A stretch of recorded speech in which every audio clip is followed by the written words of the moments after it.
all for staying with us here on Sunrise. And if you're just tuning in, a resplendent morning to you. Mama Terry Long, good morning to you. Thank you, Miss Winsome, for tuning in to Sunrise right here on CVMTV. It's now time for Law and Order JA.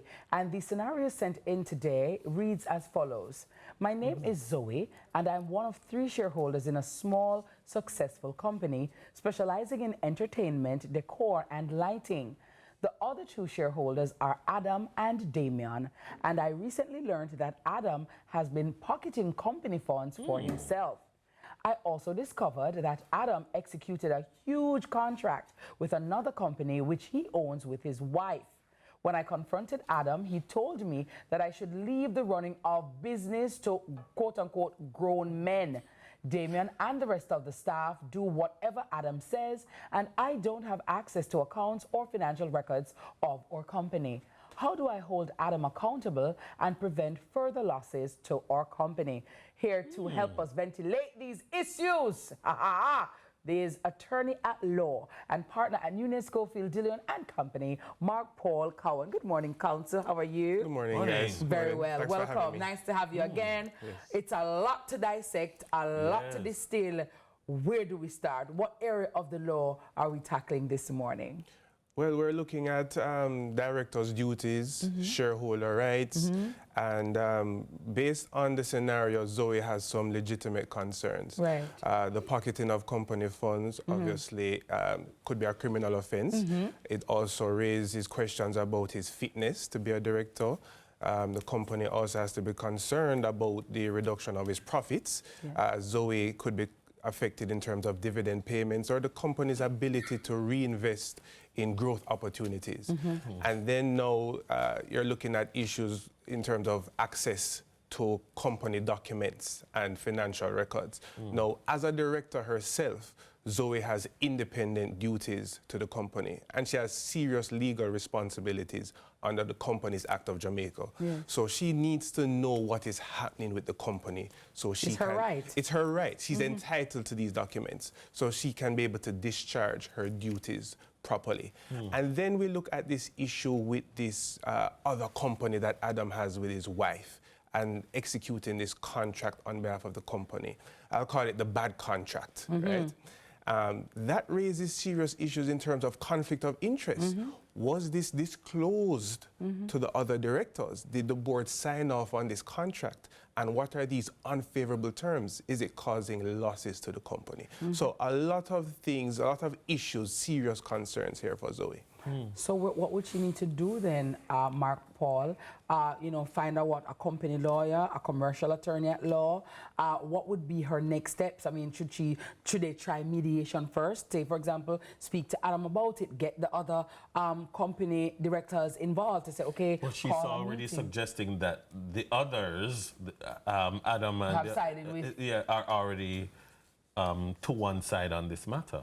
Yes. So, as a director, well, the company is managed by its board of directors. In a case like this, I think Zoe should try to summon a board meeting. Even if it's a formality, she should try to summon a board meeting and ventilate the issues at that level. Hear what Adam is saying, see if Adam can agree to certain things, if he can admit to pocketing the company funds, compensating the company for that.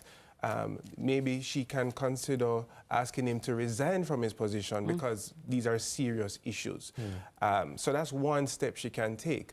But if she's not getting anywhere at the board level and Damian is not backing her, then she has a problem and she may have to seek the court's intervention. Help me to understand. There are 3 persons who own and operate this company by all indications. Yes. Just by the scenario presented, it seems as if maybe she's not integral in the business aspect, maybe in the accounting aspect, or she's not au fait with those systems. Maybe, I don't know, it's a event or something. Entertainment, decor, and lighting. Right. So is it that she's in the artistic side of the company and they're saying leave this side of the company to us and we allow you to do those things? I'm trying to understand if there's any just cause for them to be handling these matters. You mean compartmentalizing in such a way? Well, I don't know how they decided to set up their business Right. and the respective roles. But what I was indicating earlier is that at the end of the day, the company is still controlled and managed through its board of directors. And so even That's what if, I want to get clarify, right? so even if she's not integrally involved in the day-to-day, she still is entitled to manage the company through the board of directors. And they should have meetings ever so often. She should be participating in the management. She should have access to company documents and financials. So she should still be a part of the decision-making processes of the company, even if she's not involved in the day-to-day management. Yep. And the fact that she doesn't have access to the company funds, that's a violation of her being a director as well. You know what I mean? Yes. So we take that into consideration. Normally, let me ask you, Mark Cowan, how are these matters dealt with in court in terms of timelines? You know, because sometimes people say, well, Mark, that'll take too long. I mean, oh my God, it's Jesus. So, you know, we're not the judge, but generally speaking, how quickly can these matters be resolved? So, all right, so in a case like this, an action will be filed in the commercial court.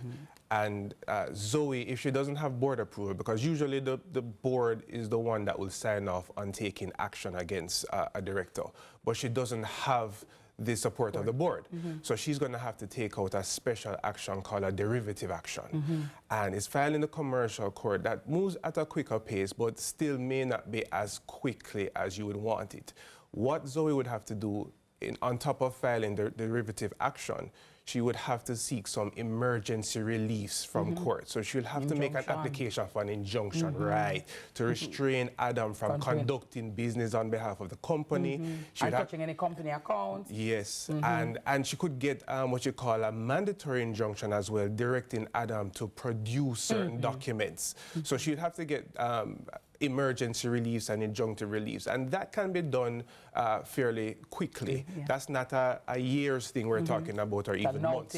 Right? That could be done in days or weeks. So that's something that she can consider in terms of the access to the courts. Okay, very well. All right, Zoe, I hope that clarified a lot for you, and I hope the matter will be resolved even before it gets to court, because, you know, maybe sometimes just having a meeting, then you can talk things out.